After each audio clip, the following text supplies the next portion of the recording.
Welcome into another episode of Total Hockey Now here on the Total Hockey Now Twitter, YouTube, and Facebook network. I am at Pucking Thoughts, and back with us this week. Thank you to Mr. Jared Moore for filling in last week for him at Ant Rivera 86. Although dental work's not complete from what I understand, and of course at Fuzzy Chris 91 below me, Christopher Moraes. I think we want to know what's going on with the no grill, and now we're being told it's not complete. Yeah, another stint on the IL may be coming at some point. Right now, there is just stitches there at this moment in time. There's a nail in my bone, and we're waiting for the final process to take place. I mean, Anthony's got more, IR stints than prime Rick DiPietro here, but hopefully it doesn't stick around that long. But nice to have you back here. Nice to have you sitting in your spot. And of course, yes, thank you to Jared for coming in and, moving right up into the lineup. Got that first line action. Did not disappoint. Went deep in the corners. Got the pucks out for me. You love to see it. He did a great job here. Like you said, one Devils fan for another. And we did an unrestricted free agent draft that you can go back and watch from last week, which was a lot of fun. There's debates about whose team is best. I like my team. I know Chris likes his team. Jared likes his team. So, go check it out and tell us who you think was the best. Now, today, the second round of the Stanley Cup playoffs have already begun. They started yesterday. The Rangers won, beat Carolina 4-3 in Game 1 at Madison Square Garden. We're going to have an abbreviated edition today because, as you could tell, I am on the road. That's not my exact view right now. But I do have the Canucks shirt on since I am in Vancouver for night 2 of Pearl Jam. Going to be heading over to Rogers Place Arena. I forget which one is Vancouver and which one's Toronto, but nonetheless, going to be heading there later today. So we're going to talk about the 4 series. We'll talk some NHL awards and call it a day here. But before we do that, some coaching news just to get into. Rick Bowness announces his retirement from the NHL. He's one of only 2 coaches to have coached in 5 decades. Pat Quinn being 5 different decades, Pat Quinn being the other. That leaves 7 NHL teams with vacancies right now: Winnipeg, New Jersey, San Jose, Seattle, LA, and St. Louis. However, Ottawa is also on that list, and they are looks like they're close to signing Travis Green as their next head coach. So not a move that's going to send a lot of splashes through Ottawa, sounds like. I love that Ottawa continues to be mid through the hiring of their coaches. We're just going to recycle another coach that went somewhere else, didn't work, and now, I guess maybe it'll work in Ottawa again, but I'm not hopeful. It seems like a very lateral move to go from Jacques Martin and then say, hey, we'll just give Travis Green another shot here. That should work out well. They could have him. They could have Travis Green. Take him. Go ahead.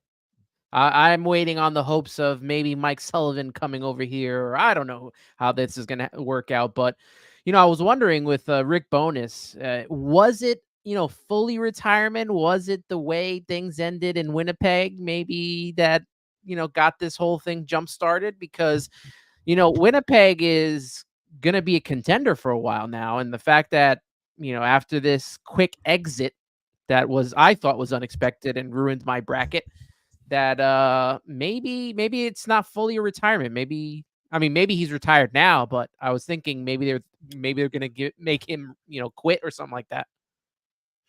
I mean, he's 69 years old. Maybe he's just ready for whatever, being an advisor for a team that doesn't have to travel or something like that. I mean, certainly not for performance-based because he's up for the Jack Adams Trophy.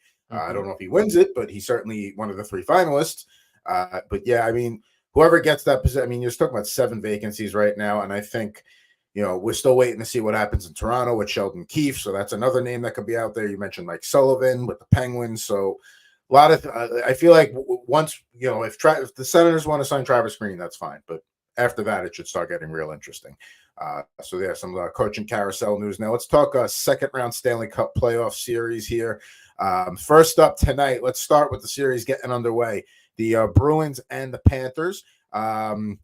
Let's see here. So we know Game 7, we expected Boston to win because even though they both had history going against them, Boston had less history going against them, we'll call it. And here they are facing one of the top teams in the East. When you look at this series right off the bat here, Boston did take the regular season series 4-0, but I mean, what's regular season hockey? It's a different time of the year. We all know what happened in last year's first round series. Boston had the 3-1 lead and then blew it. One of the advantages that Florida might have a slight advantage here when you're just looking at the teams on paper is that they've got a power play that'll a little bit better than Boston's penalty kill. But when you take a look at these two teams right off the bat, are we thinking close series, long series? No, this is going to be a quick one. I mean, shout out to the Bruins for doing, for eliminating the Leafs again. That, everybody was crying. The Leafs got eliminated, which is just like, this is just where we're at in this, like in the year. Like it's spring, the snow thaws, starts to get warm outside. The Leafs get bounced in the first round. So nothing has changed from that. It continues to, water continues to be wet. But the Bruins had a 3-1 lead here, and they were really close to setting history for the absolute wrong reasons. And like they should have been able to close this series out when Austin Matthews was ill/hurt, and they didn't. And yes, Joseph Woll played well, but this was a Boston team at times that looked dead. They came out. And I mean, game 6, they weren't very good. They got off to a lot of slow starts. And at this point in the year, you cannot come out of the gate and only start playing hockey midway through a game. The Florida Panthers are a very deep hockey team. They are elite on the road. They are very good at home. Their goaltending is good. Their offense, they could bang you as well. Like they are probably they are what the Bruins used to be, I would say. And this is going to be another series where Jeremy Swayman is going to be counted on. I can't believe we're talking about maybe Linus Ullmark getting a start. Like this series, a reason why the Bruins are here is because of how Jeremy Swayman played. Like he is a major factor in what came out of this. So I want to believe that the Bruins can maybe keep up. That was a grueling 7-game series, and Florida is just rested. They'll have as close to a healthy lineup as you can get. Not really sold yet on Pasternak. Yes, he scored a big goal, but he was invisible for a lot of that series. I just think the Florida Panthers have an opportunity here to really steamroll the Bruins. Oh, Pasternak was so invisible that his coach called him out midway through the series. It is interesting that Boston couldn't close the deal earlier, like you said, without Austin Matthews in the lineup for Toronto. I mean, they had a literal 3-1 series lead, and they could not. It had to be forced to Game 7, which then Austin Matthews comes in and they still lose. I think what was that stat you put up there? They were like 1-4. Chris, what was the? Look, they were 1-4 with Austin Matthews in their lineup, which is I'm not saying Austin Matthews is a problem. I'm just saying numbers are there. I know that you had that huge smile on your face when they're showing, Mm-hmm. And I thought of you immediately. They're showing the fans get excited because they take the goal lead, and then what was it, like a minute later, Boston comes out, and it was totally quiet. Like it was just absolutely quiet in Toronto. And they were breaking it down on that last, like that's a set play for Lindholm to Pasternak and that dumping. It's coming and everything, and blaming the defensive card. Like it's just one of those things. Like I love if you go through. I'm telling you, my favorite thing is to go through the Twitter comments because it's everybody's fault at that point. All 5 guys on the ice. It's Sheldon Key's fault. It's probably the guy selling hot dogs in section 307. Probably should blame him as well. The weather. Everybody's fault except for the fact that, oh, by the way, the Leafs were like 1 out of a million on the power play. They couldn't score a power play goal. Their penalty kill was atrocious as well. So I don't know, fun fact, maybe the Leafs are just cursed and maybe they're just not a good playoff team. Maybe they're, they overperform during the regular season, and then when it counts, they don't care. That's I for this series coming up, obviously I got to go with Florida. I had them winning the Stanley Cup. I don't know how long of a series this goes, but one thing that I always think about is Florida swept Tampa, and Boston had to go 7 games. I don't know how much of that takes a toll in hockey as it does in other sports of a layoff. Like, is there any concern for Florida that they've been waiting for a while now? I don't think so. I mean, if they were a team, this is their first time through the playoffs or something like that, maybe a little bit. But I mean, this is a team that went through the grinder last year, all the way through the playoffs and into the Stanley Cup final. So I think in their situation, they're more than happy to get the rest where they can get it because they know, even if the series goes on a little bit longer than they'd like, they know for sure the next round, whoever they get between Carolina and the Rangers, if they get there, is going to be a battle. So take the rest while you can get it. Just to go back to Toronto for a second, you mentioned Joseph Woll. Really curious to see how that's how that Game 7 goes different if they had Woll, because I think he was in the Bruins' head for sure. He was playing really good hockey, just like Swayman was the only one really keeping Boston in the series throughout. Woll kind of did that for them, especially without Matthews. So, like you said, built for the regular season, not a playoff team. Now we got Bruins Panthers. Now, we're all leaning Florida for sure. That over under 5.5 games. Under 5.5 games is plus 140. Do you think that this could be a 5-game series? Is that a smart play there? Because I'm glad you said that, because I feel the same way. I don't think, because Boston had to do everything they had to do just to get through a 7-game series with a team like Toronto. I think Florida's going to eat them alive. I don't think it's crazy to say Florida in 5 here and to take the under with the plus odds at plus 140. Yeah, I have them on the under as well. I mean, it's just at some point the Bruins are going to start Linus Ullmark, because it like Florida's offense is just not the same as Toronto's. Toronto is just not a playoff team that can dump the puck, grind it out, and score those goals. And their power play was miserable. This is like the Florida Panthers are not that. They're a much better team. They've been a better team all year. So at some point, Jim Montgomery is going to galaxy brain himself into saying, "Hey, I'm going to give Linus Ullmark on the start." And through no fault of all, like Ullmark could probably start for any of the other teams. He like Jeremy Swayman earned it. He earned those starts. He earned every single one of them. He was, exceptional from start to finish. There was no question about it. But at some point, the Bruins are going to feel like if they need to shake something up, they're going to give Ullmark a chance. And I mean, it must be hard for goalies, even if you've done it all year, to like sit for extended period of time and then be thrusted into the action like that. Even for a veteran goalie, I think it can. I don't see the Bruins going into Florida and winning 2 games at any point. And I can see the Panthers taking care of business on home ice, going into TD Garden, and taking care of business there as well. I can see it. They've won on a big stage there before, so. Yeah. And Boston was able to overcome, your early season prediction of how they weren't going to make the playoffs, and they've gone through this whole season. I think this is the time, and this is the round where the not having David Krejci, not having Patrice Bergeron is going to come into full effect, and it's going to happen in this series. I think I agree with that here. And again, it's not to like, poo-poo Boston, but it's just like, man, you had to go through what you had to go through just to beat Toronto. And now you're taking on a team that represented the East last year. We all agree it's, them or the Rangers are the top 2 teams in the East. It's not impossible, but I'm not seeing it there. And I agree. I'm looking more of a shorter series there with the Florida Panthers coming out on top over the Bruins. Now, last night, I will say this though, I'm very happy that I get to go back to hating the Bruins. Like thank you, Boston, for like the temporary seat. It was nice. It was cool. We got to be on the same side for a little bit. Now I finally get to go back onto the other end and just hope the Bruins get obliterated so I can laugh at their fans as well.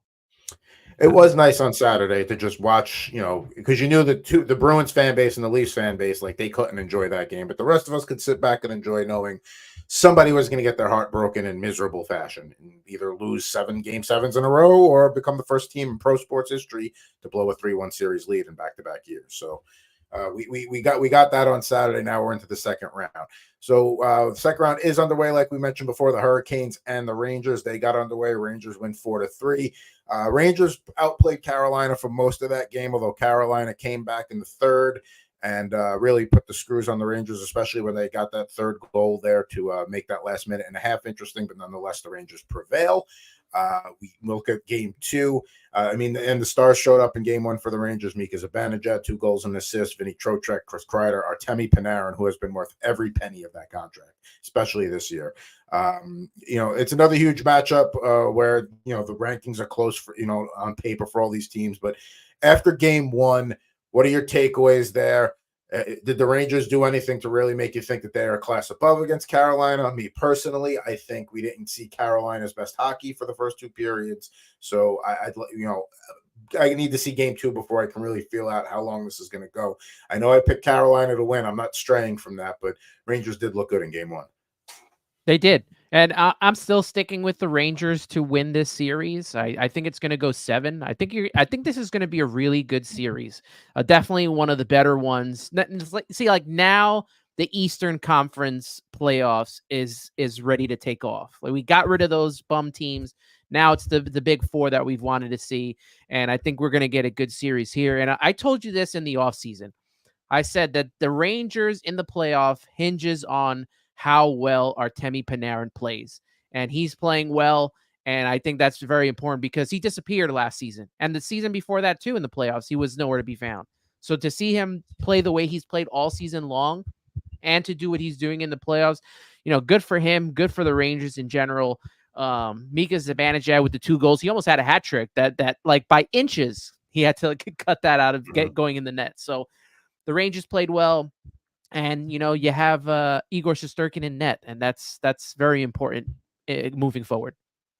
Yeah, I give this one to the Rangers. I think they can close this out in 6. I think they could do it before that. Like Carolina got off to an absolutely miserable start. Like they were down 3-1 in no time. And I mean, they took two penalties. I think the Rangers had like 22 seconds of power play time before, they had scored 2 goals. So if you're going to take penalties, the Rangers are going to beat you at it. And I mean, it wasn't Freddie Anderson's best game. I don't think it was entirely his fault, but we saw Carolina in that first round. Yes, they got past the New York Islanders, but the New York Islanders were a trash can of a hockey team. Like they had no business being in the playoffs. And I don't think anybody, disputes that. But at times they were able to keep games close against Carolina. And we saw them score like 3 goals on like 14 shots. So like you need more from that. And you could see Rob Brennemore during that first game, in his interviews midway through the games, like he knew that his team was not off to a good start and they were not playing the way that they should have. And you cannot give the Rangers an inch because they will take it from you and they will hurt you. Even Panarin's goal, the one that he scored, it went through Anderson's body. You can't have that happening. It's just not something. You have to be solid. You have to stop the pucks that you can, and ones that beat you on the power play or ones that are just exceptional shots, like they go in. That's what it is. Good shots go into the net. But this was a rough start for the Carolina Hurricanes. I don't think they're in trouble until they go home. Game 3 and 4 will be crucial for them because you cannot give those up. I expect them to lose game 2. It's just the way this goes. Rangers are a good team. But if Carolina doesn't figure it out, if they don't get better goaltending, regardless of who's in net, it's going to be a long series. It's not going to be a long series. They're going to be done relatively quickly because, I mean, I don't think Carolina has the depth up front to compete with what the Rangers have. Vegas also agrees with you in terms of being a long series or a short series, because if you look right now, over 6.5 games plus 176, under minus 220. So they're thinking this is a 6-game series right now, probably in favor of the Rangers after game 1. I don't want to say Carolina needs to win game 2 to win this series, but man, would it make your lives a lot easier to not have to win both games back in Carolina. And I think you're going to get a much better effort out of them. This is a team that will respond. So it's just a matter of how the Rangers handle Carolina when they come with a much better effort in game 2. Like you said, Freddie Anderson, he definitely would like to have at least one of those back. I think he'll be better in game 2. It's, if you're trying to find a flaw with the Rangers right now, like, I don't know what that is. Like, find me something about them that worries me or anything like that. Like, they're just playing very well right now. But so it's all a matter about how Carolina responds. If they don't respond well in game 2, Rangers should continue to roll. But I took Carolina at the beginning of the series. I can't abandon it after one game, but I'm starting to waver on that a tiny bit. Well, we said at the start of the playoffs with the Rangers, right? Like the Washington series wasn't the real test. This series is the real test for them to see if, how really good they are. And I think that to get the start that they did, win game 1, the way that they did, I think goes a long way. You don't want to start a series facing off against, another top team that was on your heels in Carolina and start with a loss after sweeping Washington. You don't want that doubt, like, oh, I know we were going to be Washington, but now Carolina, So for them to get off to that start that they did, winning the first game of the series, very important. Like I said, Panarin, very important. And the fact that you have one of the best goaltenders in net goes a long way. So I'm still confident that the Rangers will make it to the Eastern Conference Final and take this in 7. You mentioned the Rangers power play before. You need a power play unit to score a goal to save your life. You're taking the Rangers or the Oilers right now? It's tough. Oilers. Yeah? Okay. Even Did you want to bet against McDavid? I'm not betting against him, but the Rangers power play is pretty hot too. So I'm betting against Connor. I've done that too many times, and that has affected my wallet. He is still the best player in the world when he decides he's going to do something. I mean, he did. You know what? The Oilers could be 4-on-5 and probably still score if they put like Draisaitl, McDavid, Bouchard, and I don't know, a plug. They would still probably generate some offense. Yeah, I mean, I still got to give the edge to Edmonton, but the Rangers power play right now just looks so sharp right now. It's just, like I said, it's really tough to find something that's, worries you or a hole in their game right now. They're doing great. So we got a friend, Philly by the Lake, checking in earlier. Don't much about hockey, but here for my guy Chris. So there you go. Thanks, Phil by the Lake. Nice little avatar there as well. Looking at the conference odds as well. With the two teams we like in this series, the Rangers at plus 220, Florida at plus 200. So it's looking like, we'll check in again in a week. Anything could happen over these next couple of games. But looks like early on, that's what people are predicting. So let's move on to the Western Conference right now. This series getting underway, I believe, tomorrow. Yes, indeed. Colorado and Dallas. Colorado, has well rested after taking care of the Winnipeg Jets in 5 games. This may not be considered a rivalry now, but back in the late 90s, early 2000s, this was as good as it got in the Western Conference playoffs this year. Whenever Colorado, Dallas, or Detroit take any two of those three and they met, it's great stuff. The Avalanche took the season series 3-1-0 to Dallas's 1-2-1. The main advantage Dallas has is they are one of the stingiest teams in the league defensively. They just kept the Golden Knights at bay. Colorado's bounce back was impressive after the way they looked at the end of the regular season and in game 1. One thing I'm really looking forward to, matchup I'm looking forward to watching, is when the games are in Dallas. Asa Lindell and Chris Tanev are going to be thrown out there against that McKinnon, Rantanen, and Nichushkin line as much as possible to try and shut them down. So that's going to be fun to watch, that chess match. And then when it's just to Colorado for Bednar to get that, that line away from that pairing. Do we have a little more respect for the two guys that had no respect for Colorado last round? Let's start with you. Do we have more respect for them going into the series this time around? Yes, definitely. Okay. Definitely. I actually have them. I know. I actually have them winning the series, despite Alexander Georgiev. Like he's done enough. I think for me, nothing wrong with Dallas. They are a very complete team. I expected this series to go the distance anyways. I think it's wild. Imagine having $100 million payroll and not making it out of the first round. Like, could it be me, right? But that's what the Vegas Knights did. Like everybody claiming, all that. Hey, Dallas is a very good team. Wyatt Johnson is a stud. What a stud muffin. That kid is just, he's helping that team. It adds another layer to an already good team. The thing for me for Colorado is listening to Connor Hellebuyck in his end of the year press conference. Like, he said something that was very on point and that kind of resonated. But like half the goals he said he didn't see. And then I went back and I watched and I was like, well, how many did you not see? And he was right. He didn't see most of them. And it's really hard for a goalie to stop a puck they can't see. Colorado got a ton of traffic to the net. And they made, he's going to win a Vezina. And he looked below average. He looked terrible. And nothing against Connor Hellebuyck. I thought he could carry that team. He couldn't. Colorado, despite their lack of depth, their elite players were elite. They got to the net. They caused problems. I mean, I think Nichushkin had 6 or 7 goals, a ton of them on the power play as well. Colorado is a dangerous team. We know that they are going to win on home ice. That to me is a kind of a free square here. It's about being able to go into Dallas and win at least one game. And Dallas, they got off to the start that they did, and they managed to crawl out of it, which is fine. But I wouldn't tempt fate twice with that. I just think Colorado has so much skill. And if you don't find a way to slow them down in the neutral zone, or if Jake Ottinger can't see the puck, like he's going to be in trouble. This isn't like Vegas is a good team. I get it. I don't think they had enough traffic. Jake Ottinger at times was able to just, play well, which is fine.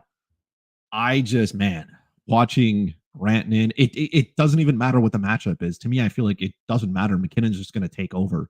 It's really hard to slow him down.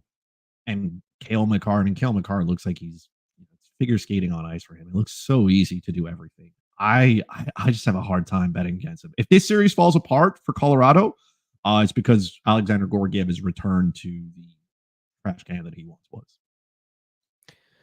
Man, I really wanted Vegas, Winnipeg, and I feel like I got screwed out of that. I don't know which team disappointed me more. I think it's Winnipeg, but the Vegas getting it to 7 games, that was frustrating.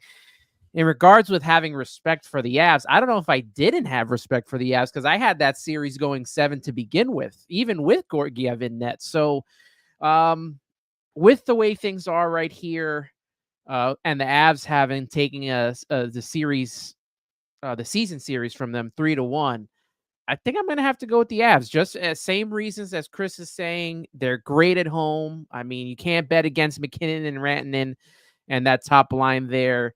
And if they can, take a game from Dallas in Dallas, that goes a long way because we saw, Vegas took it easily the first 2 games and then fell apart from there.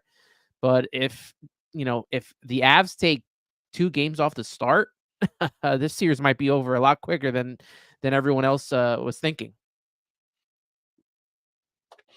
I think Dallas maybe got caught, not to say asleep at the start of the playoffs, but they really didn't play it. They didn't have a lot of meaningful hockey to play in the last week or so. So I think maybe that's what kind of happened where they caught a Vegas team that had to play a lot just to stay in that mix down the stretch. I don't think that's going to happen this time around. But I will say this. I thought Colorado was going to have a much tougher time with Winnipeg in the first round, even though I picked them to advance. I don't think that they're going to have that kind of – I don't think they're going to play the way they played Winnipeg at any point, the way against Dallas in the series. It's going to be much closer. The way they looked, though, in the first round, I mean, man, I almost want to bail. I had Dallas beating Colorado to start the playoffs, and I don't want to bail on that. But if Colorado just comes out and does exactly what they did in terms of, getting traffic in front of Ettinger like they did with Hellebuck, and they've got a really, really fast mobile blue line. I know Dallas, when you look at the 2 blue lines on paper, you say the Stars probably have one of the better ones from top to bottom with the pairings and the combinations and what they can do. But, Colorado can just generate that offense from the back end. They showed that they can clamp down and help Georgiev out when things are getting bad for him. So it's tough to go against them, but I'm still going to stay. I'm going to say 7-game series right now. I'm going to stick with the Stars, but I think this is going to be like must-see TV. Like every game is going to be tight, close, physical. Like this is going to probably be, I think, the second best series of the second round from an entertainment value perspective. I've already locked in Colorado team total over 3.5 at +140.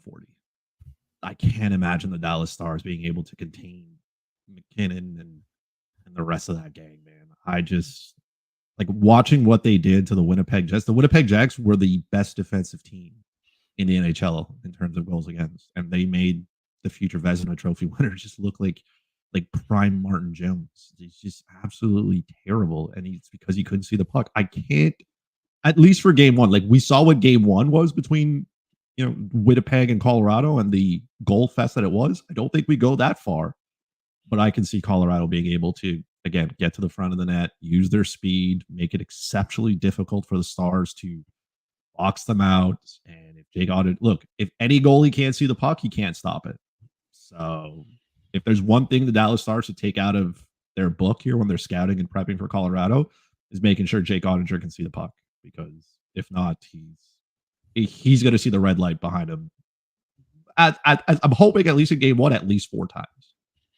At least, you have a special interest there, as we just mentioned.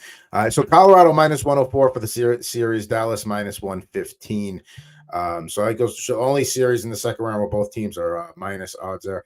Over 5.5 games, -192, under +154. So everyone expecting that to be a long series. Now, getting underway on Wednesday night, they had to, so you got Pearl Jam playing tonight in Vancouver. They needed a day to get the arena back into hockey shape, and you still have to have Edmonton be able to have a morning skate there. So that was not going to happen by 10 a.m. tomorrow. So here we are on Wednesday. So that series getting underway next. This one is probably what, if you don't think Boston, Florida is a lopsided matchup, then this is probably the more lopsided one of the first round. And that's only because no Thatcher Demko. And as great as Vancouver played against Nashville, and they buckled down when they were down to their third string goalie and all that, stepping up a couple of weight classes and opponents here, and I don't think they're going to be able to get away with playing that shutdown game against Edmonton the way they did against Nashville and have the same amount of success here. So you're looking at Edmonton minus 235 for the series, Vancouver plus 195, over 5.5 games, minus 168, under plus 136. So are we giving, and this is not to disrespect Vancouver. I know I got the old school, Pavel Bure shirt on right now, but is anybody giving Vancouver a chance in this series, or is it's a matter of how many games for Edmonton? I think here's the thing. I believe that the Vancouver Canucks are a deeper team in terms of their offense, right? But they looked miserable against Nashville. Even that game 7, if you suffer from insomnia, you probably watched that game and fell asleep pretty quick because it was not entertaining. They went into Nashville games 3 and 4. They looked terrible. This was a Vancouver team that couldn't generate any shots on goal. Let's be honest. They were saved by Brock Besser in game 4. If not, that series is just not the same. So now you're going to deal with arguably the 2 best players in the world in Connor McDavid and Leon Draisaitl. And to me, at least, I felt like the LA Kings were a good enough team down the middle to be able to contain them. And that was just not the case. Anze Kopitar couldn't do it. Philip Deneau had 2 broken fingers. Doesn't matter. Still couldn't do it. Pierre-Luc Dubois, I mean, imagine thinking he's relevant at this point. So there was just not, to me, I felt like the Kings had one of the best center cores, best two-way centers on all 3 of their lines who could slow down McDavid and Draisaitl. It just didn't happen. And now you got to account for Zach Hyman, who scores every goal within 3 inches of the net. So I don't know how the Vancouver Canucks come out of this, especially if they don't have Thatcher Demko. It just seems like such an uphill battle. And it seems like if they don't generate enough scoring chances, Nashville is just not a very good offensive team. And they still manage to keep that game close and keep the entire series close. So I don't have a lot of hope for the Vancouver Canucks. I'm hoping, though, that they can make this a series so we can get as much hockey as possible. But game 1 and game 2 for Vancouver at home, it is very important that they walk away, go into Edmonton up 2-0, because if they lose 1 at home, I don't think they're regaining home ice advantage. Yeah, my whole Western Conference got wiped out except for Edmonton winning here. And I have Edmonton going to the Stanley Cup, so it's really just a matter of how many games they beat Vancouver with. Nashville was very close to even tying that game 7 up right up to the very end. They played them very hard, and I am very disappointed that the Devils let Brunette go and become the head coach there, because I was hoping he would take over for Lindy Ruff when they then decided to give him that extension. But I'm going with Edmonton here. You mentioned the power play earlier.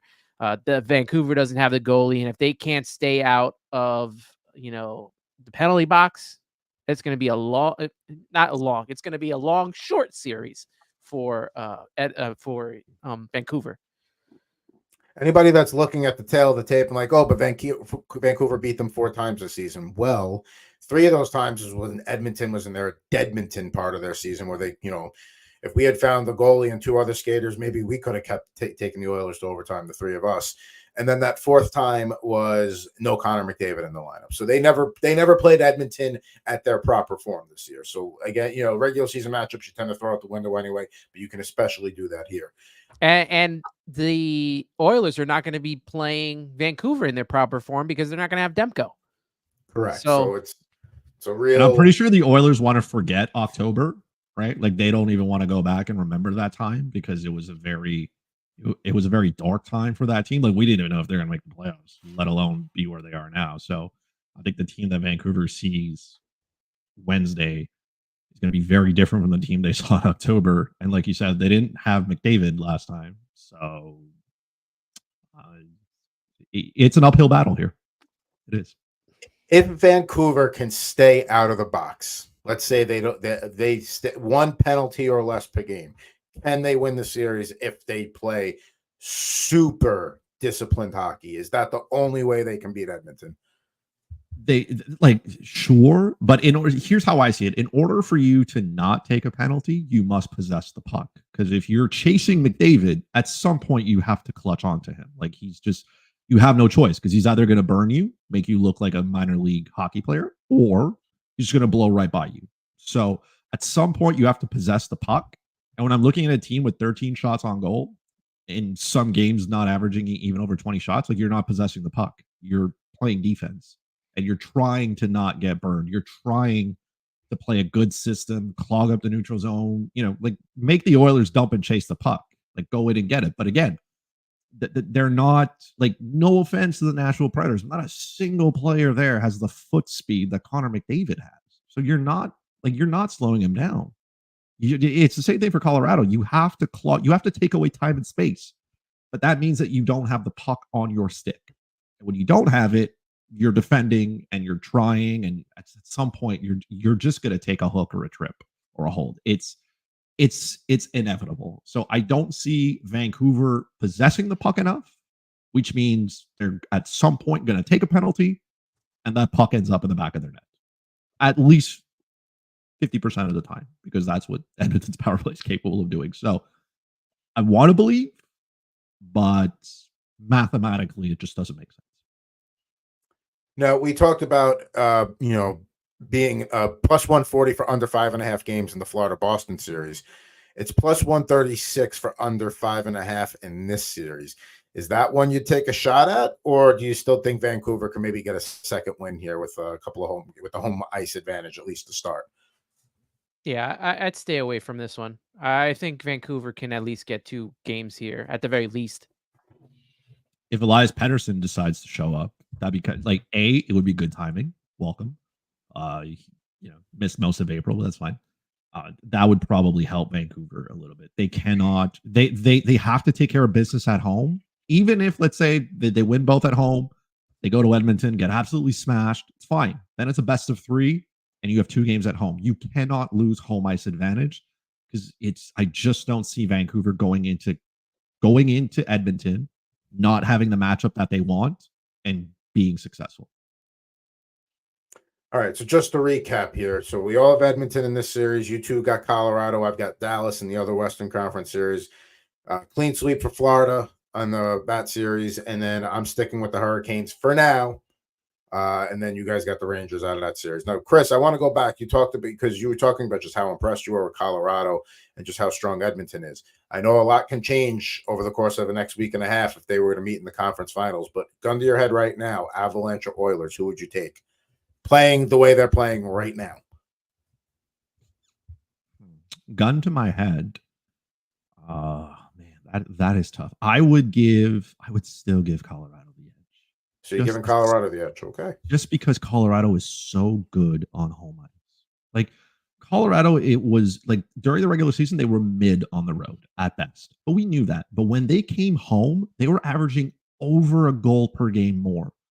And yes, some of it is the altitude. Like, it's probably tough on the lungs and stuff, but it's just so tough. I think that would be a clash of clash. Like, McDavid on one side, McKinnon on the other, Draisaitl and Rantanen, Bouchard and McCart, like, so much skill. I think we deserve that again. We deserve it as hockey fans. If the script is written as it should be, we deserve that as hockey fans to watch that. But I just think that, again, Colorado will possess the puck more. They're both 2 teams that don't have a ton of depth either. So it's at one point, it's just going to be like their top 2 lines going at it for a bunch, and then like their top 2 pairing on defense. And then the rest of that those players can just sit around and sip the Kool-Aid.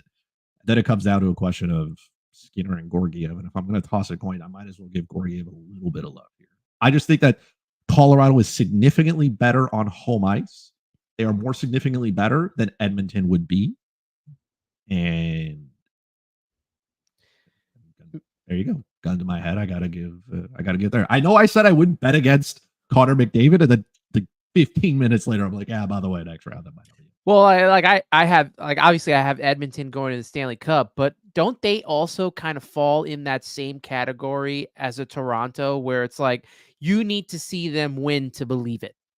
And I feel like going up against Colorado, who's already won a Stanley Cup, with some of the players that are on that roster, to see them come in and beat Edmonton would not shock me. It would not shock me at all. And considering that Edmonton has been unable to overcome that like final hurdle to get to the Stanley Cup and win a Stanley Cup, I wouldn't be shocked if Colorado came in and win.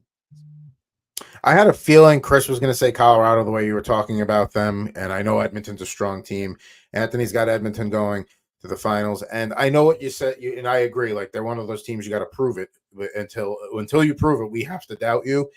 I don't know. They just got a different look this year, Edmonton. They look like they're on a mission. That coaching change, real to Chris Knobloch, absolutely, obviously in the standings, but just the way they play, the way they carry themselves on the ice. I don't know. Edmonton just has a little bit of a different look this year. So I do think, whoever comes out of that Colorado-Dallas series, I think would give Edmonton a hell of a fight in the conference finals. And I think would be entertaining either way. Now, over 6.5 goals in every single one of those games, though. Yes. Take out a second mortgage, over 6.5 every game. There's no way goaltending is going to be the difference there. Like first goalie to make a save kind of thing. That's how and I know Stu Skin has been playing better. Edmonton's been playing, more of a defensive focused game to help with that. But yeah, if they got to face Colorado, all that's going to go out the window. So before we get to NHL awards, NHL draft lottery is tomorrow. San Jose Sharks have the best odds at 18.5%. They also have the Penguins pick, so they get another 1.5% odds there, which I think would be really funny if that's how they got the number. That they can't get it that way, but it would be funny if the old lotto that's how they got it. Nonetheless, don't give it to Chicago again. We all know it's a lottery, NHL, but we all know you can, do what you need to do to make things better. Just don't give it to Chicago. Give it to, I know the San Jose fan base. I've talked about them a bunch here on and off, and not always been in a good light, but they are a passionate fan base. You don't hear a lot about them in the Bay Area, but there's a strong following out here. The way Bedard is going to kick off that next wave for the Blackhawks over the next 15 years, it would be really nice if the Sharks, who have sucked plenty and deserve to get a first-round pick here, haven't had a top overall pick since Patrick Marleau. So again, if it goes to the team with the second best odds, whatever, come on, let San Jose have Macklin Celebrini. Give this team a chance to rise again. Is this pick a Bedard type pick, a McDavid type guy? No. I mean, listen, Celebrini is going to be very good, but I don't think he's going to be this generational talent like the two guys you just mentioned. He's definitely a top overall pick. I don't see that, whoever getting the top overall pick going away from Celebrini. But, he certainly will help the franchise. I mean, for all the fans that are tired, like for the fans that don't want to deal with the rebuild, that don't want to deal with all those pains and, aches that come with that, this goes a long way to shutting them up, to be like, hey, listen, you didn't want us sucking and, we lose back-to-back games, 10-1, 11-1, whatever it was. But hey, we now have a cornerstone franchise piece here that made that worth it to a degree. Now, maybe he doesn't pan out. You never know, but you have that aspect of it paid off. Now let's try and do it again. And then we try and build a winning team. But there's a process to this. And if they get Celebrini, then it's paying off for them. If they don't get Celebrini, now I can understand that side of the fan base is like, see, rebuilds are no guarantee, blah, blah, blah, blah, blah. But see how the odds go tomorrow. Wonderful speech, Adam. I don't care for the San Jose Sharks and their fans and what they want. They don't like nothing. Especially, we can all agree on one thing. It's not Chicago. I don't want to see anything go to Chicago. They deserve nothing good yet. They have not made moral peace yet, at least with me. And a lot of us don't want it to be rigged that way. They got their Connor Bedard. Let them sit in mediocrity for a few more years like everybody else. Wait in line. I obviously am 110% biased because Montreal's an 8.5% chance of winning. And, so you're saying there's a chance is how I feel, and I think Macklin Celebrini would look very good in a Montreal Canadiens jersey. So I know we have had Uri Slafkovsky, right? We have a top pick, and yes, we Cole Caulfield, but adding another talented young kid to this core of exceptionally young players. The drinking age in Quebec as well as 18. Why would you go to San Jose and wait till you're 21 to start drinking? Like, it's shorter to go from Boston to Montreal than it is to go to Boston to San Jose. Nobody's going to Chicago. And it just feels right. You know what I mean? Like, I don't know what I got to sacrifice. I don't know what ritual I got to play. I don't know what lotto numbers I got to pick, but I am definitely hoping that the Montreal Canadiens come out victorious in this draft. Even if they move up, even if they pick second, that's fine. But I think we should be compensated because it's been a long suffering. Shea Weber couldn't return after that playoff run. Carey Price's knee as well. Like it's due our time again. And I know we got Slafkovsky, but it's not the same, man. We need another one, like a 2-for-1 kind of thing. And I think this is the second part of it. I think it's going to go to a different California team. These guys, the Anaheim Ducks. You got the Ducks. Okay. All right. I mean, listen, Leo Carlson, Macklin Celebrini. No. The Ducks already have they have Leo Carlson. Okay, they got Olin Zellweger there. Did we just forget that Trevor Zegras is there? So I don't care about the Ducks. How much longer? How much? Well, that's an organizational problem. They went out and they got Cutter Gauthier as well. So like the Ducks have more than enough. They're just a not good hockey team. They don't need something else. Like they have stuff now. Start making it turn into something good. And it's easier for them to sell. Like it's easier for California teams to sell California to hockey players. The same thing like Florida, right? No state tax, by the beach. Well, California it's easier to has a lot of taxes. But... Sure, but there's the beach, right? And that's easy. So you can convince players to go to LA. Like Shohei went from he would decide to go from the Anaheim, Angels all the way up to Dodgers. Like it's easier to convince players to go out west. It is exceptionally hard to convince free agents to come to Montreal. Language, snow, taxes. I mean, we have good steamed hot dogs, boots and all of that, but I feel like that's not enough. So we got to win and collect players through the draft. So Anaheim gets nothing. Wait your turn. Okay. Build off what you already have. You already have your Lego blocks. Play with them. Do something with it, please. Give me a 1-2 punch of Celebrini and Will Smith in San Jose. That's what I want to see. A little BC Boston 1-2 BU 1-2 punch. We'll see what happens tomorrow night. If San Jose doesn't get it, do you like, when do you feel like this is rigged? Is it if Chicago gets it, it's like, oh, this is rigged? It's already rigged. We know that. The only way, like any of those other teams, Columbus, Anaheim, San Jose, nobody's going to say it's rigged if they get it. But if Chicago gets the number 1 pick 2 years in a row, after they just had the dynasty that they had, and then you find out that some of that dynasty is got a big old gray cloud over it. I don't know if I know it's live, but maybe if the Blackhawks lottery ball does legitimately come up, maybe you do the opposite and fix it the other way for Hey, maybe they want San Jose to stink just enough to relocate them or something, or move them around. Look, believe me, that's what a lot of fans are saying. Just after what, like, oh, move them, blah blah blah blah blah. Look, all the Ocean movies, Ocean 10, Ocean 11, they seemed like it wasn't rigged, right? And we knew the dice, you just flip the zip up, and there you go, the dice fixed. So, I mean, if Chicago doesn't deserve anything, I don't feel bad for this organization. Live in your misery. They do not deserve any. I just friendly point out reminder that because of a paper error, the Ottawa Senators have to forfeit a first-round pick.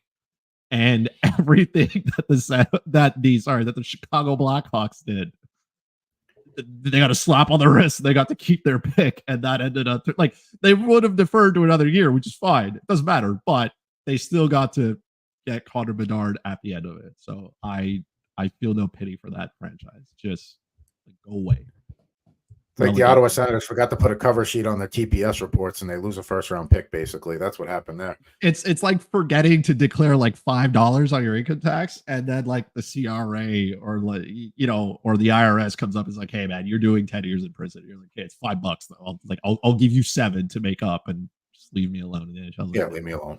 Not I do appreciate that you did the CRA to IRS translation for those of us on both sides of the border, because usually it's me and Anthony outnumbering you 2-1, but today it's me and you outnumbering Anthony 2-1 on the border side. Now, I'm going to wrap things up with a little awards talk here before we get out of here. Don't forget to rate, review, and subscribe.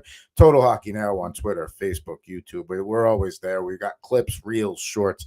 We're always out there. And we got 44 people watching live right now on Twitter. So thank you to all those guys out there, guys and gals, everyone. Guys and gals, hockey fans, and or people that are just supporting the three of us because they want to be good pals. Thank you for that. Now, we'll play a little who deserves it, who gets it with some of these awards here. The Hart Trophy finalists will be announced tomorrow. We got a couple of trophies in the meantime. We'll talk Conn Smythe as well. Calder Trophy, let's just get that out of the way. Connor Bedard is minus 2,500. Brock Faber plus 1,200. Luke Hughes' odds not even available, just to give you an idea of how they feel about that. And, we talked about this last week to open the show. Brock Faber, a lot of arguments can be made that make sense, but it's going to go to Bedard. There's no way it's not going to go to Bedard, and that's pretty much it. Vezina Trophy, you got Hellebuck, Bobrovsky, and Demko. We've all agreed all year it's Hellebuck's going to get it. Bobrovsky's played very well for Florida, but he, when you play, we're a very good goalie behind a very good team. Sometimes you lose a little bit there in those individual awards. And Demko, if he had played the whole year and didn't get hurt, maybe he could have been more of a challenger to Hellebuck. But I mean, it's still Hellebuck's award to lose at this point.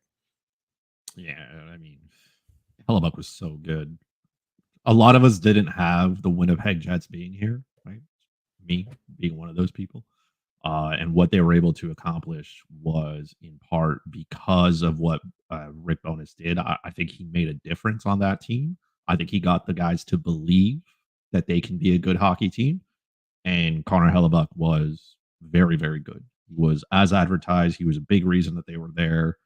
And you saw what happens when he wasn't able or up to the task through, again, no fault of his own, couldn't see the puck. The Winnipeg Jets looked like an expansion team. They could not just contain anything. So, I would be shocked if this doesn't go to Connor Hellebuck.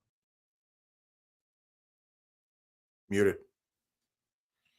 I think also the fact that, Demko could not stay healthy has cost him that, because Vancouver we could forget because it felt like such a long time ago, but Vancouver had such a good start to the season.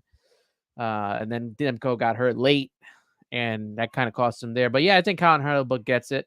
Obviously, they don't put into account what happened this past series, right? Like that doesn't get put into any of the thoughts there of what happened there. But yeah, I'm going Hellebuck there, and I'm going to put down not available funds on Luke Hughes for the Calder Trophy. No, it's going to be Connor Bedard. Like there's no shot. It's nobody else.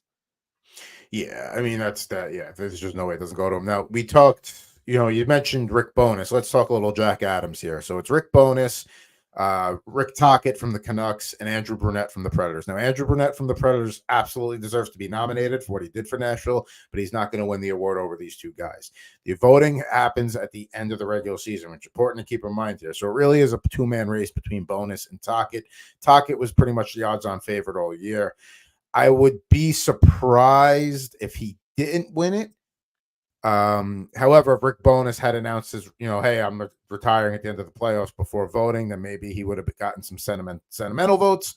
But I just think with Vancouver being, a bigger franchise and just the turnaround, I mean, people may have thought Vancouver had a chance to make the playoffs this year. Nobody thought they were going to steal the division or win the division.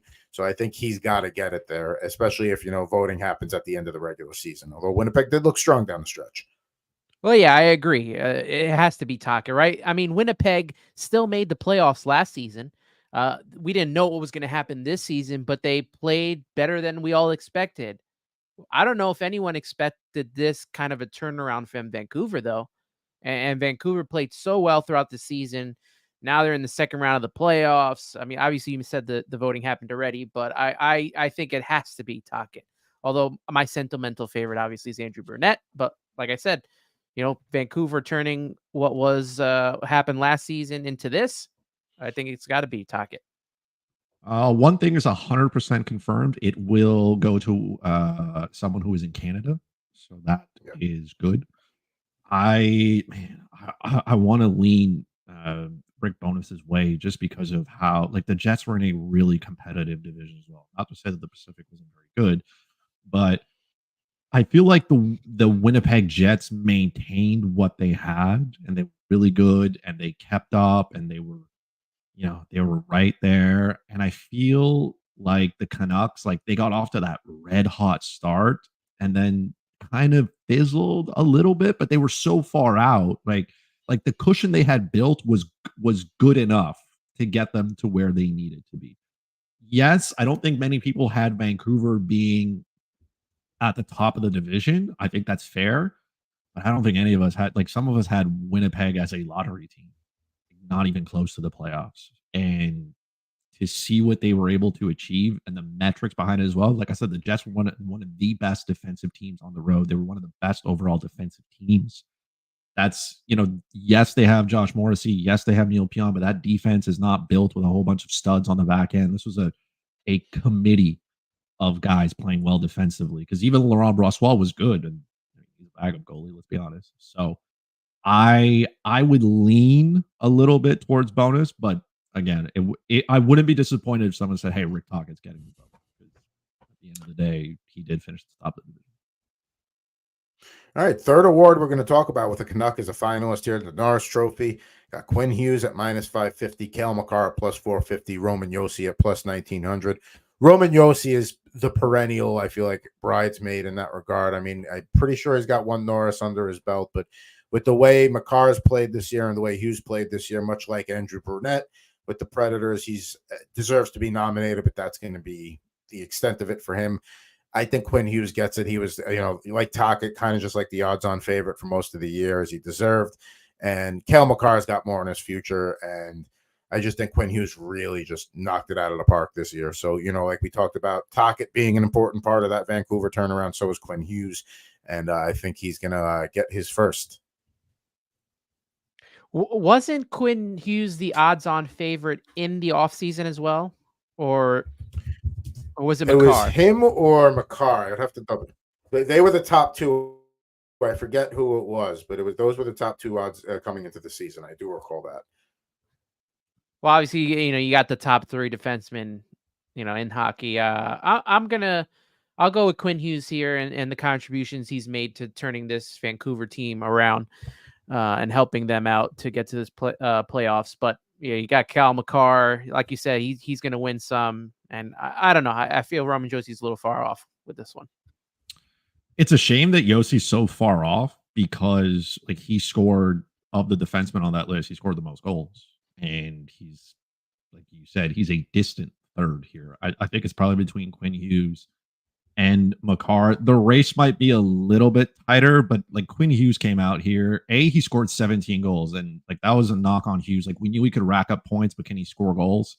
If you care about the most meaningless stat in hockey, the plus minus, he was a +38, which is exceptionally good.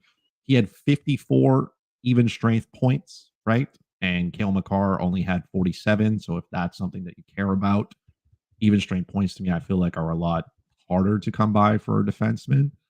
But again, I just feel like I wouldn't be shocked if Cale Makar came out with it again. I just feel like this is probably Quinn Hughes' year.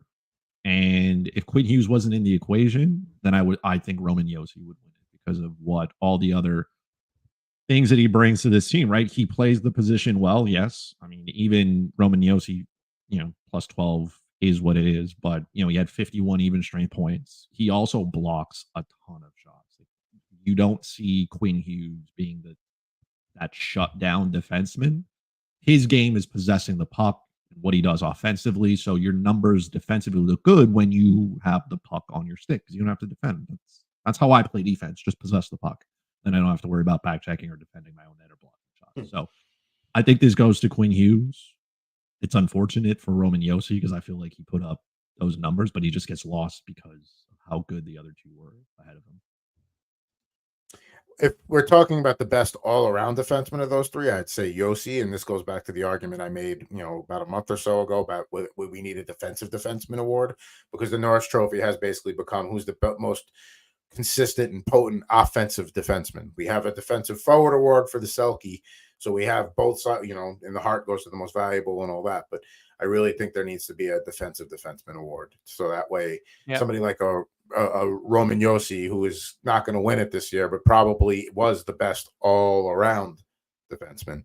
We'll see. Hart Trophy, speaking of which, you got Nate McKinnon at -340, Nikita Kucherov at +500, Connor McDavid +550, and Austin Matthews at +2500. Would have been curious to see what those odds would have looked like if he had hit 70, how much they would have been lower drastically, because he would have probably had a real shot at it at that point. McKinnon's going to win it. But I feel like if you're talking about who was the most valuable to their team, Kucherov absolutely threw the lightning on his back and carried them for many stretches. So in that regard, he is the MVP. But I think McKinnon deserves to get the Hart Trophy. He's earned it, and I think he's coming away with it. And it's really tough to make an argument against him at this point, for this season at least.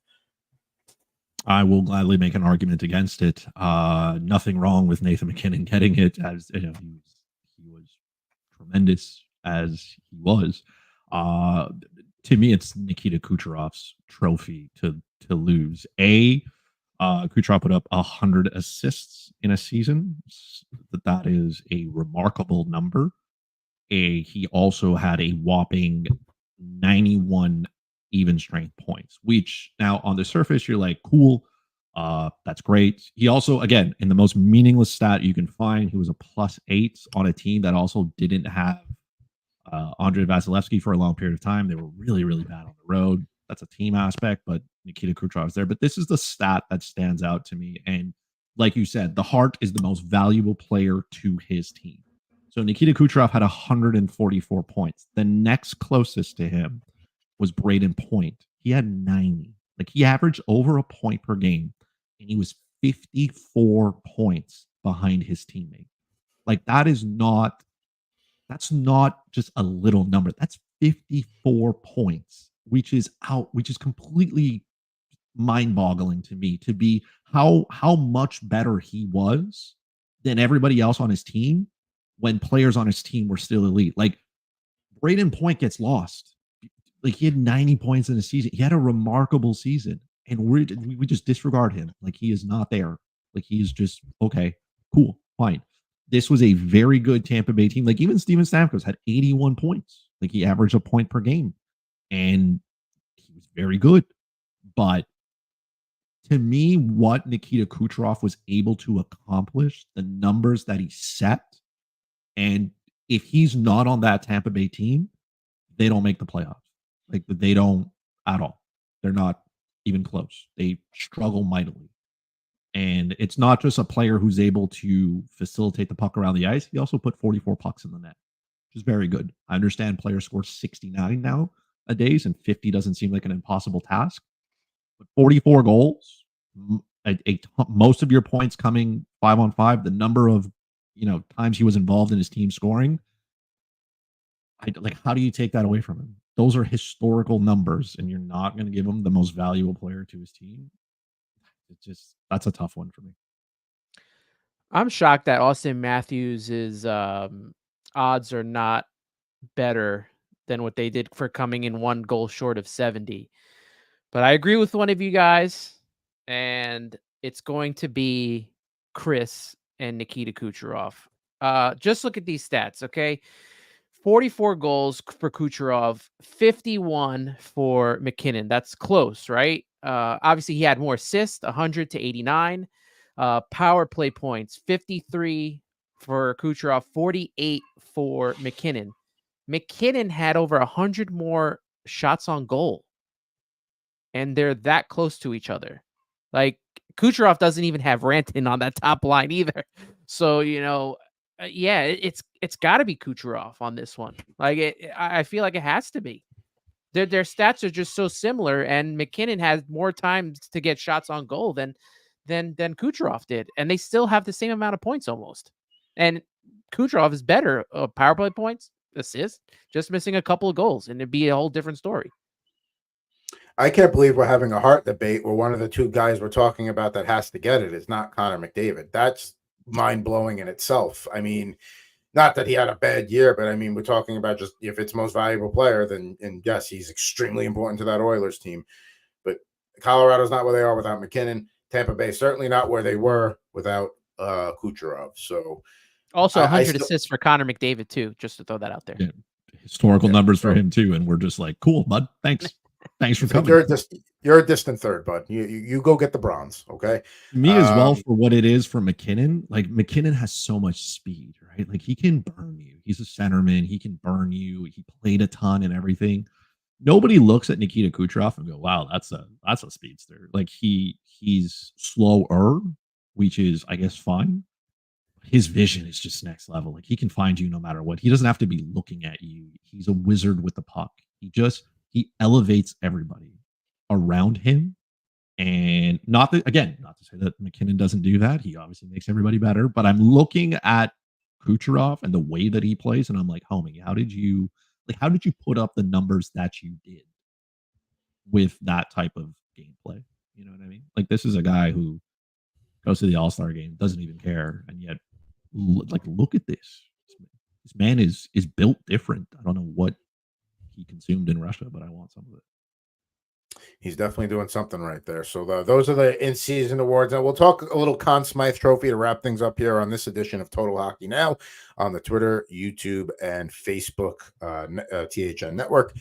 So right now, Connor McDavid's for the odds for the Conn Smythe are plus 600, Matthew Tkachuk plus 1,300, Nate McKinnon plus 1,400, Bobrovsky plus 1,700, Igor Shesterkin at plus 1,800, and then Wyatt Johnston at plus 1,900. I could go on, but I just picked those are the top ones right now. If you had to pick somebody for the Conn Smythe Trophy, if you were placing a bet, who's going to be the guy you're placing the money on right now? Now I'll go with Nathan McKinnon. Okay. Now we can. I didn't forget you, Nathan. It's fine. I know. Now I would give it to him. It's not that I don't think Connor McDavid could get there. To me, it's a question of who gets to the finals, and I think it's Colorado. And if they do get there, Nathan McKinnon is going to be a big reason why. He also had he's had a great run. It wouldn't surprise me if some other players kind of pop up there, depending on how they play. So, like for Edmonton, Zach Hyman, if he continues to find the back of the net at this torrid pace. Same thing with Valeri Nichushkin. I think if he stays on the ice and continues to bury the puck, that could be pretty well. I think in the East, I'd like to see it go to a goalie at some point, but I can't remember the last goalie who won a Conn Smythe. I feel like I don't know. It's like my mind goes straight to Andrei Vasilevsky, 2021. 2021. My apologies, Andrei Vasilevsky. See how good but he was. Before him, it was a long time. Before him, it was Jonathan Quick. Oh, Jonathan Quick. See, I'm even farther back. I was thinking of J.S. Jaguar, even though he lost to the Devils that year, where the Devils won the Stanley Cup, but with the Ducks were in. Cam Ward, 2006 as well. Right. So I'd like to see you go to a goalie because I think if you get that far, like Sergei Bobrovsky would be a big reason why. Igor Shesterkin could be a big reason why. But I don't know. I just don't think it. I would go with McKinnon. Certainly at plus 1,400. To me, that seems like a solid bet. Yeah, I think it's McKinnon or McDavid on this one. Yeah, I would agree with McDavid just in the sense, Draisaitl probably is going to have a lot to do with that too. But I mean, at McDavid, I think we're just at that point. He would have to have a very nondescript Stanley Cup final to not get it if they won it all. Yep. It would just be tough to man. These are tough, especially the Conn Smythe. It's real tough because we see a lot of guys who Jonathan Marsh or so, like guys like that step up in the playoffs and you just go on these runs and then you easily, well, not easily, I won't say easily, but you've earned that trophy. Like imagine if the Stars get there and it's because of Wyatt Johnson. It's something that's not an impossible one. So I think for me, I would sprinkle a lot, or not a lot, a little bit on those outline guys. Again, the Valeri Nichushkins, the Zach Hymans, because sometimes they get forgotten, but those are the guys who make it work. Sometimes you're always like, oh yes, it's the elite player who did all this, and sometimes people don't want to give it to those guys because the others have produced more. But I mean, it tends to go to like a star player. I mean, like, Duncan Keith got it for the Blackhawks in 2015. And yes, he was a star player for that blue line. You wouldn't consider him a star amongst the rest of those guys, but he had an unbelievable postseason that year and deserved it. But I mean, you look, and then Justin Williams was Mr. Game 7. So he's like a playoff specialist when he won it with the Kings. But you look at the names: Cale Makar, Victor Hedman, Ovechkin, Kane, Crosby, Malkin, Taves, Henrik Zetterberg, et cetera, et cetera. So it usually goes to a bigger name. So for me, as much as you could have a guy like a March or so that come and just, you have to give it to him for the way he's played, regardless of name status. I'm going to go Matthew Tkachuk. I think if Florida gets there and goes all the way, he's going to have a big reason to do with it. He's a household name as far as hockey players go, especially on the Panthers. And if he gets there, he's going to command a lot of attention. And I think he would probably be my bet right now if the Panthers come out of the East. Only reason I wouldn't say Shesterkin for the Rangers is because I think if the Rangers do win it all, it's going to be a lot of either Mika, Panarin, Kreider. Those are all guys. Trocheck is having, like, there's so many skaters on the Rangers that you could easily make an argument for right now. Not to say Shesterkin doesn't deserve it, but for me, I tend to look for those teams that really only have a couple of guys that are really going to get consideration and try and focus in on one of those. So all good answers there for the Conn Smythe. We'll definitely track that as the playoffs go along, because that's fun to take care of and talk about. And we'll know a little bit more later on too. Like, I think the next round we'll get a more clear picture, because, like, let's say, for example, Vancouver and Dallas win. Does that kind of knock out McKinnon and McDavid at that point? Oh, of course. I mean, you can have a Jean-Sebastien Giguère situation where the losing team in the Stanley Cup Finals gets the Conn Smythe winner comes from that team. I don't know if you could ever have it from a team that doesn't get to the Stanley Cup. They would have to have an unbelievable 3 rounds for that to be considered. So I don't know if that would ever happen, but it could go to a losing team. You never know. But yeah, what maybe we'll do is we'll have a little draft when we get to the conference finals. You could pick one player from each of the 4 teams with the odds. We'll see what happens. I like that. That's a good idea. Next round. But fellas, great job today all around. We talked NHL Awards. We talked through all the playoff series. Little bit of lagging today. That's my fault. I'm on a Wi-Fi and an Airbnb in North Vancouver. But thanks for everybody that stick with it. Of course, Total Hockey Now on Twitter, Facebook, and YouTube. And also, we got Christopher's Slapshot podcast. You can check it out right there at Slapshot Podcast. You got Subway to Shea talking Mets baseball there at Ant Rivera 86 in his podcast. And of course, Jared and I will be with you on Wednesday this week for another episode of Rip and Riff. Just the two of us this week. We've had guests the last 3 weeks. Just back to us ripping packs. I'm definitely going to do some hockey for sure. I just don't know exactly which one yet. But fellas, again, Ant, great to have you back at Ant Rivera 86. Christopher Murray at Fuzzy Chris 91. This is probably the last time we'll have 2 people on the north side of the border and 1 on the south, so let's cherish it. I am at Pucking Thoughts. No back time bed today. We're running late because I'm on a laptop. But nonetheless, thanks to everybody that tuned in, all 52 of you that watched live, or anybody that's checking us out later on a replay later on. But thanks to everyone, and we'll be back with you next Tuesday here on Total Hockey Now. We are on the THN YouTube, Twitter, and Facebook network.